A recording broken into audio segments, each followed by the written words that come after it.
तर प्रभाग क्रमांक 148 मध्ये अपक्ष उमेदवार आघाडीवर आहे। या ठिकाणी अपक्ष उमेदवारांना आता कुठेतरी लीड घेताना अपक्ष उमेदवार दिसतोय। गेल्या निवडणुकीत सुद्धा लोकसभा निवडणुकीमध्ये अपक्ष उमेदवारांनी चांगली कामगिरी केलेली होती।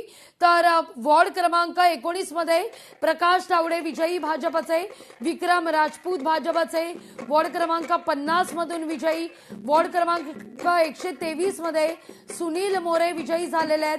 तर भाजपचे वॉर्ड क्रमांक 20 मधून दीपक तावडे विजयाची पताका उंचावताना दिसत आहेत। त्यानंतर वॉर्ड क्रमांक यावेळेला 124 कडे आपण जाऊयात।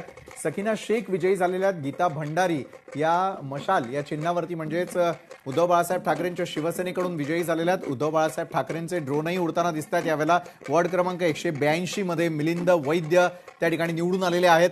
महापालिकांच्या रणधुमाळीत जालना पालिकेमध्ये भाजपचे 25 जागेवरती विजयश्री खेचून आणलेली आहे। जालन्याकडे आपण केव्हापासून अपडेट देतोय खरं तर लागवी जालन्यामध्ये भाजपची महापौर पदाकडे अक्षरशः घोडदौड सुरू झालेली आहे। आणि ज्या प्रकारे राज्याचे मुख्यमंत्री देवेंद्र फडणवीस असतील ज्यांच्या अंडर या सगळ्या महापालिका निवडणुका लढल्या गेलेल्या होत्या, भाजपच्या अनेकांनी आपली ताकद पणाला लावलेली होती। जालन्यामध्ये तर आता महापौर भाजपचाच येणार या दृष्टीनं त्यांची घोडदौड सुरू झालेली आहे। कारण जालन्यात भाजपनं तब्बल 25 जागा विजयी करून दाखवलेल्या आहेत।